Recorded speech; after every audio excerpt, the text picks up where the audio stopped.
Mary Tyler Moore enumerated the 5 performers she despised the most in her final moments on Earth. Mary Tyler Moore came into this world in Brooklyn, New York on December 29, 1936. Before moving to Los Angeles when she was 8 years old, her parents were just a rich middle-class family. The relocation to California was a turning point in her life since it brought her closer to the entertainment business, the very center of which would come to dominate. Mary had an artistic bent and a reserved personality as a child. She loved to dance and perform. From a young age, she aspired to be a dancer and studied ballet, enthusiastic child training. She was first known for her work in television advertisements, specifically as the iconic dancing of Happy Hot Point in the 1950s appliance adverts, rather than her acting career. She first experienced the media that would bring fame to her in this lighthearted part. When Mary Tyler Moore was cast as the vice wife of Dick Van DJ on the Dick Van DJ show in 1961, and she was her big break. From 1961 until 1966, she was featured in the series, which highlighted her comedic genres, expressive features, and perfect timing. Her depiction of Laura was groundbreaking. Throughout that year, unlike many TV spouses of the early 1960s, Mary's character was independent, witty, intelligent, and not hesitant to criticize her husband's appearance. A seemingly insignificant first choice, her choosing to wear capri pants on broadcast contributed to a new portrayal of contemporary American women in television. Van DJ and Mary's chemistry was electrifying, and versed over their genuine, loving friendship right through. It was on the program that Moore became famous as one of television's most adaptable and charismatic actors, and she went on to win 2 Emmys for her performance. Moore defeated expectations that her career would decline, following the Dick Van DJ show. Shocked everyone, her 1970 comeback to television would alter the course of American comedy in an irreversible way. Mary Tyler More's guest on her show, Mary Richards. Mary Richards was an icon for television audiences because she was a charity-driven producer at a Minneapolis TV news station. Possessing a strong sense of self-reliance, she prioritizes her professional life over marriage. The show was groundbreaking because it combined comedic elements with serious societal criticism on topics such as feminism, employment equality, and individual development. More famously through her buried into the opening scene, which became a symbol of positivity and the empowerment of women. Not only did the series solidify her place in history, but it also encouraged women of all ages to fearlessly pursue their dreams. The program, which Moore also won more Emmys for, is still widely considered to be among the best comedies of all time. Moving outside the scope of her TV career, Mary Tyler Moore was also an accomplished actress and filmmaker. Her outstanding portrayal of the emotionally detached mother in Robert Redford's Ordinary People 1980 garnered her an Oscar nomination. For those who had only known Kate for her comedy performances, this drastic shift came as a shock, showcasing her endearing abilities. Thoroughly Modern Millie 1967 and Change of Habit 1969, in which Moore starred with Elvis Presley, were among Mary's other cinematic appearances. Broadway shows like The Game and Whose Life Is It Anyway allowed her to display her flexibility. Her exceptional talent for combining vulnerability, comedy, and power through in each of these performances. Beyond her work in acting, Mary Tyler Moore dedicated her life to fighting for causes such as diabetes research and animal welfare. After receiving a diagnosis of type 1 diabetes in her early 30s, she made use of her platform to educate the public about diabetes and spend decades leading the Journal Diabetes Research Foundation's global efforts to find a cure. Her continues about her battles encouraged millions of people going through the same thing and helped remove the stigma associated with chronic disease. Furthermore, she had a deep and abiding love for all creatures, genuine in humanity and rallying behind humanitarian initiatives. Her impact on society was profoundly positive, and her acts of love and compassion reached well beyond the entertainment industry.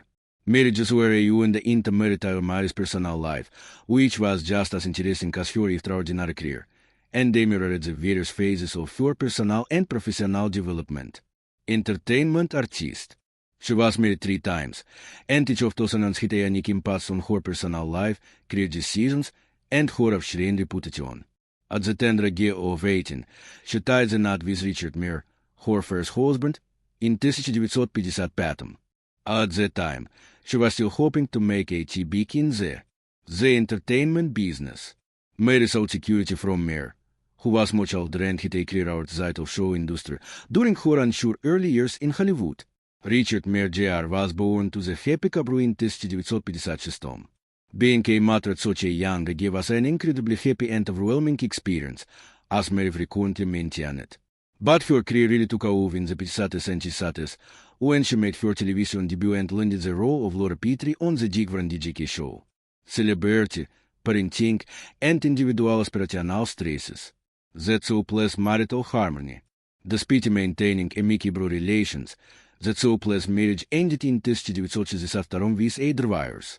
Years down the road, Mary would endure a tragic loss when her son Richard, who was only 24 years old at the time of his death, died in 1980 from an accidental gunshot wound. Something that happens. It haunted her forever and made her feel more compassion for those going through a loss. Richard Mere was also divorced from her that year. The marriage of Mary and Grant Tinker, a television executive, would have a profound impact on Mary's artistic decisions. Their love and business relationships culminated in a 1962 marriage. One of the most innovative sitcoms in television history, The Mary Tyler Moore Show, was produced by MTM Enterprises, which Tinker co-founded with Mary, whom he greatly respected for her intelligence and skill. Moore became a symbol of strength and autonomy for a new wave of feminism because to the show's success. They were one of the most powerful couples in Hollywood in the 1970s, thanks to Tinker's economic sense and Mary's natural artistic abilities. But behind Armand's public persona, their marriage started to crumble due to the demands of fame and employment, as well as Mary's own battles with diabetes and alcoholism. Although they would go on to say nice things about each other, the marriage had already ended by 1981. While Tinker became head of NBC, Mary kept expanding her acting career. Her acting canon, she began to tackle more weighty dramatic parts, which garnered her critical praise.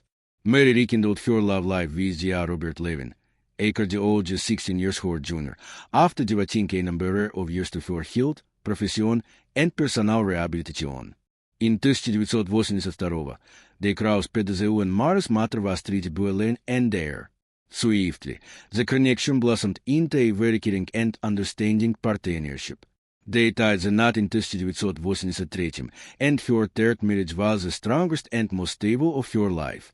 Mary was able to overcome her long struggle with type 1 diabetes with the support of Levin, who became more than just her husband. He became her unwavering support system, caretaker and trusted friend.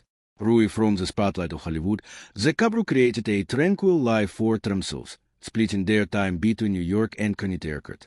The emotional stability, mutual compassion, and enduring commitment that characterized Mary's marriage to Levin stood in stark contrast to her earlier relationships. A tribute to the love and devotion that sustained her in her later decades, they remained married till her death in 2017. Mary Tyler Moore was a renowned television icon in the United States for her long and illustrious career. Her performances were trailblazing, and she was noted for her brilliance and grace.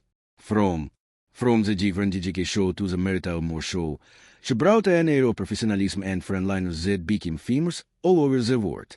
But behind the scenes, things weren't always as rosy in the entertainment world. Reports indicate that Moore revealed her real sentiments toward a select group of her co-workers, namely white performers with whom she had extremely unpleasant encounters. One of Mary's closest friends and confidants in her later years, Glenn Corbett, said that she was completely outright. As far as she was concerned, it was dishonest to see how every co-worker was delightful. This disclosure provided an unusual opportunity to instead represent emotions of a lady whose poesy and composure were hallmarks of her public persona. Mary Tyler More's sister on the Digvan DJK show, Rosemary, was the first person on her list. Their relationship on film was adored by fans, but behind the scenes, things were far more tense. Moore and Rosemary, an experienced performer with a fiery personality and sharp wit, frequently butted heads over the issues of fame and fortune. Because of her youth and relative inexperience in the television industry, Moore felt that Rosemary occasionally treated her like an outsider. Rosemary never missed a beat, Courbet recalled Mary telling him.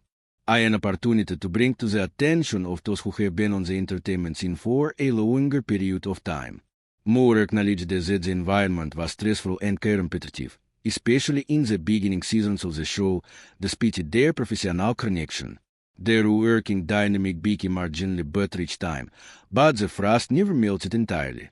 James Garner was the second actor Moore brought up, that had a brief collaboration on a TV project that fizzled.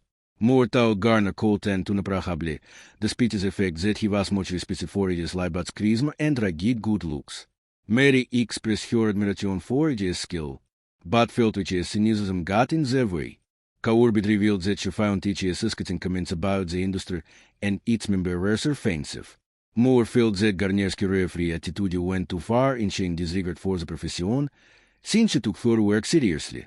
They had different styles, not compatible.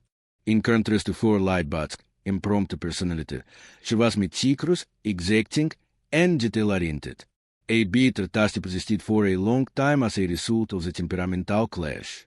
Her Mary Tyler Moore show so started night was another name that popped up.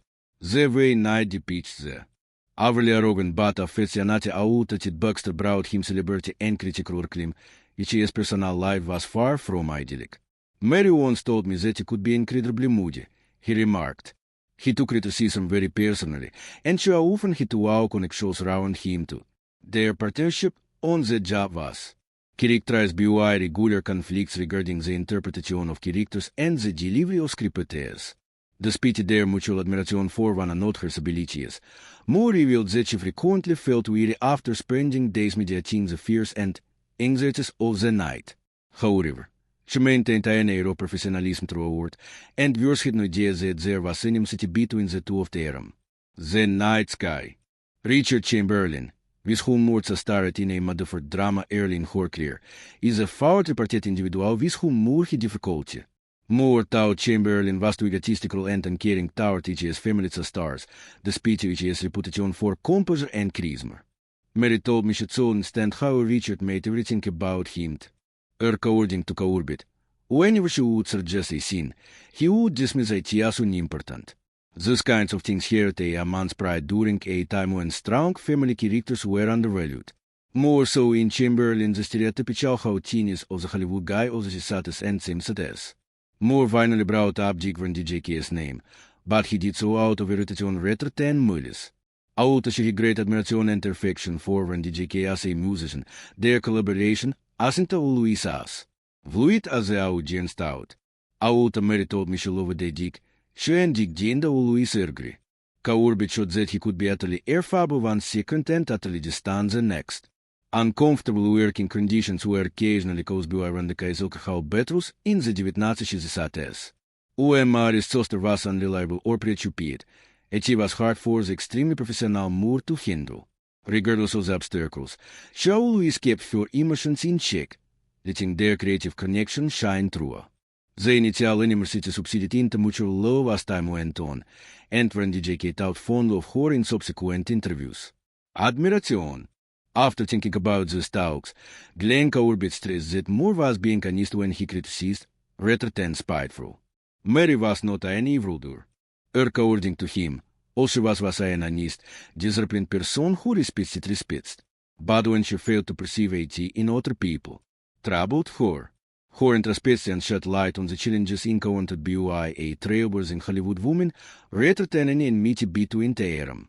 Mary Tyler Moore, like any other individual aiming for greatness, had to face personal affairs and professional rivalries beefing the essence of her career.